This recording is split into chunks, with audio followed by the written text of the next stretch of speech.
let's get on to the children, because I think that's super interesting topic on raising children on raw foods. So you've raised 3 children, predominantly 3 on men. raw foods. They're 3 men men. now. Yeah. Okay. So Ethan, Ruben, Zachary. They are healthy, strong, and fit. They are, yes. Yeah. So that's possible. Yeah. Oh, totally. Yeah. Are they still predominantly raw foodies today? No, they're healthy vegan, is what I always say. You know, they have a healthy diet, and the 3 of them, they do cooked vegan now. Yeah, I mean, you'd have to speak to them individually because I don't live with them anymore to find out what they're doing. But they eat healthy vegan, like, you know, a typical vegan would eat. So lots of vegetables, lots of whole foods. I don't think any of them are like super strict about it because obviously they're men in the world living their lives. Not super strict about vegan or raw? Well, they're not. I wouldn't say they're raw at all, but I would say they would be eating healthier. They just would naturally gravitate to healthier options. Okay, not strict about the healthy, you mean? Yeah, like because it's who they are, so they don't have to think about it so much. Yeah. So they're just going to naturally gravitate to the healthier options because that's what they're used to having. Yeah. Like Zachary was living with me up till last year, and he would still, if he was at home, his default thing would be to make a big salad. Like that would be what he did. It wouldn't be a fully raw salad. He would have like tofu in it or beans in it. But, you know, and, you know, when they visit me, they're happy to eat salad. They eat lots of salad. Yes. That is part of, everything in their life. I don't think any of them are like obsessed with health, but that's a good thing, right? It's just kind of who they are. They don't really think about it. Yeah. And the other thing to say is that, and I have checked this information with them, is that none of them have ever had antibiotics. They've never had an injection, like a pharmaceutical injection. And we don't have a doctor, and we didn't have a doctor when they were little. Beautiful. And I don't think, I checked, Ethan went to have his ears waxed once. And Ruben, he was doing extra work for movies, and he needed a doctor's certificate. So he went to get a doctor's certificate, and they were totally confused why this 25-year-old man wasn't in the system. There's no records of him in the medical system because he'd never been to the doctor. So that's the testament, really. It's not so much about what they're eating, but like, you know, they're not going to the doctor isn't because, we won't ever see a doctor. It's because they don't get sick. Yeah. So actually it's going to be interesting because the previous episode with Doug, we talked about his daughter also. He said when he was at the restaurant, she's 20-year-old, she's never been sick. Right. I was like, wow, never been sick. That's impressive. And same, no injection. Yeah. Obviously more the high fruit type. Yeah. Were your children, your sons, like sick at all, or really not at all? Yeah, I mean, they got things when they went around, like chicken pox or measles and that kind of thing. But I would say they just didn't get them as bad as their friends. So they would get things. But I think that's a healthy immune system, is that you get something, but you're resilient, so you shake it off fast. So I don't think if you catch something that's going around, I don't think that's a sign of a compromised immune system. And you know, not in the example of that you just shared with Doug and Ross's daughter, that would be different. But if an older person says, I never get sick, I would actually be more worried because that might mean that their immune system is compromised and they're not shaking things off.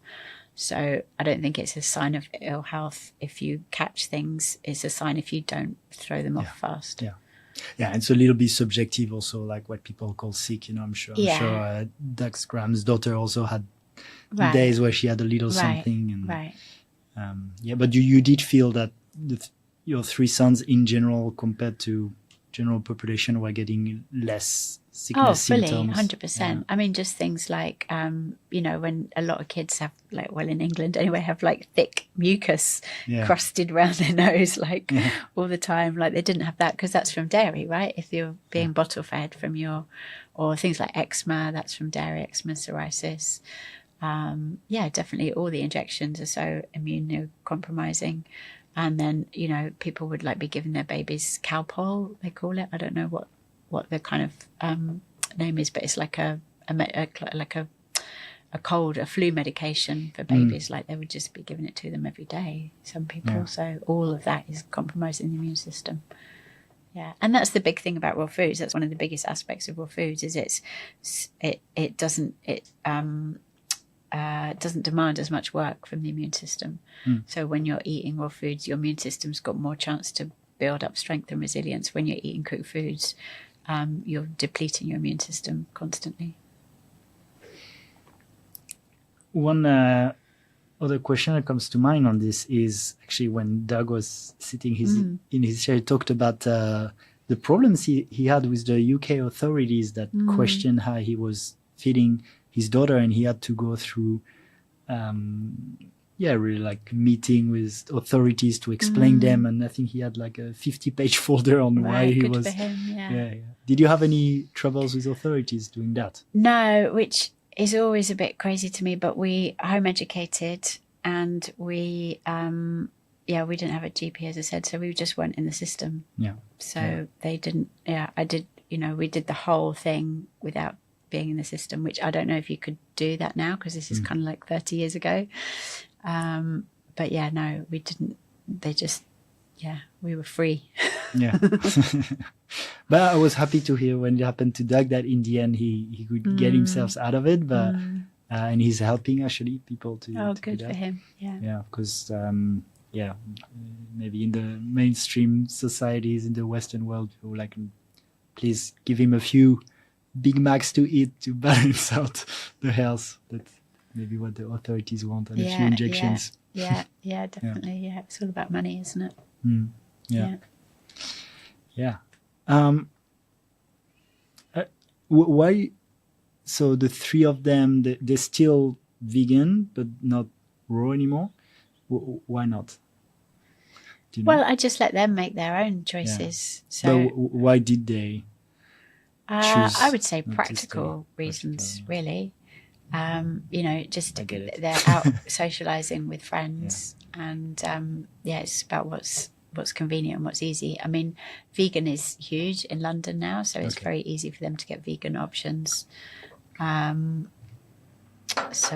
think that's probably the biggest thing is the social aspect. But always when I was feeding them when they were little, I always really encouraged them to make their own choices. So I was aware that I was setting parameters, and I wanted them to make their own choices within those parameters as much. So I would be like, which nut would you like, or which green leaf would you like, or which berry would you like, or and it was always about getting them involved with the food, making the food, shopping for the food, like getting them as involved as possible. So what I was doing was cultivating them having a healthy relationship to food, not that I've imposed this lifestyle on them that then they've got to figure out what they want for themselves when they're older. Which rarely works with children. Exactly, never works. Yeah. So I also think if you're a rebellious kind of person, then your children are going to be rebellious kind of people. So you can't be too, strict on anything because they're going to just do the opposite of what you're telling them to do. So it was always about them finding their way with the diet and doing what's best for them. Yeah, it wasn't about me trying to tell them better than what they could know for themselves.